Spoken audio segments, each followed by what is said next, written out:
Definisi mangan iwak ora perlu tuku. Halo Cah, balik meneh ning kontene Mbak Titin ya. Iya ya Cah, ini iki lho enake ning desa ape mangan iwak ora perlu tuku. Iki mang ceritane ana bocah lagi mancing, terus entuk iwak akeh, aku dikeki sak ember. Bariku langsung ae kita resiki kabeh, tak ilangi wedele, iki engko ape tak masak. Iki engko iwake ape tak goreng Cah. Tak goreng garing sing kriuk-kriuk iku lho. Lah yo ngresiki iwak kucinge yo melok ae. Bar tak umbah resik langsung ae kita marinasi ben ana rasa asine, tak tambahi uyah sithik yo Cah. Terus langsung diulet, dicarup ae nganggo tangan, tenang tanganku wis berijik. Sambil ngenteni iwake iki engko bumbune meresep, saiki aku apen jangan sik iki engko gawe pendampinge yo Cah. Ben nak mangan engko ora sereten. Soale aku iki tipe wong sing seneng mangan sayur, dudohe agung niku lho Cah. Nek kowe piye Cah, seneng sing mangan ana dudohe agung apa garingan? Engko nek ana sing takok, "Mbak, mosok isuk-isuk yo mangan karo jangan?" Iya, Cah, iku wajib nek kanggo aku lan keluargaku. Lho, sponsorku Oyen malah melu tampil. Bar tak irisi kabeh sayuranku, saiki lanjut tak umbah.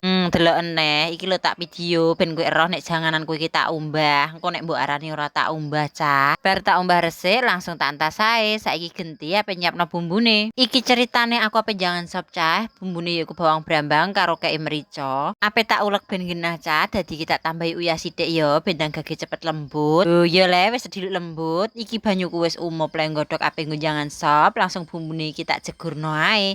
Iki bumbuku ora tak gongso Cah, iki bumbune mok jegur-jegur cemplung-cemplung ngono ae. Bariku lanjut sayuran sing wis bar tak umbah mang tak jegurno pisan. Tak anteni sedelok wis medhok, langsung tak bumboni uyah, kei gula, kei obat masak utawa micin. Bariku terus tambahi roiko. Nek wis bar kabeh lanjut diudek enteni sampai umup. Jangan sop murah meriah iki mangan nggo sayuran tok ae Cah, regane mok 3.000 ae bahane. Lah iki wis mateng, aja lali dikrutuki brambang goreng ya Cah ben tambah seger. Nah iki jangane wis mateng, saiki genti ape goreng iwake. Tak cemplungno genine barap-barap Cah, ngantek semene gedene. Singkat cerita iki iwake wis setengah mateng, langsung tak walek ae. Bar ngono diolah-alik eneh, dienteni sedelok kas sampai mateng ya Cah, ndang dientas kon dhuwur wajan ben ra gosong. Wis tak siapno wadah langsung jegurno ning piring kaya ngene. Untuk nang goreng iwak Cah, wis bar langsung iki nggo goreng lombok ape nggo gawe sambel yo. Lah iya menune kan jangan sop karo iwak gorengan, mosok nek ora ana sambel ya ora afdol lah yo. Langsung ae lombok ning cowek iki tak kae uyah gula karo micin, terus ndang tak ulek sampai lembut.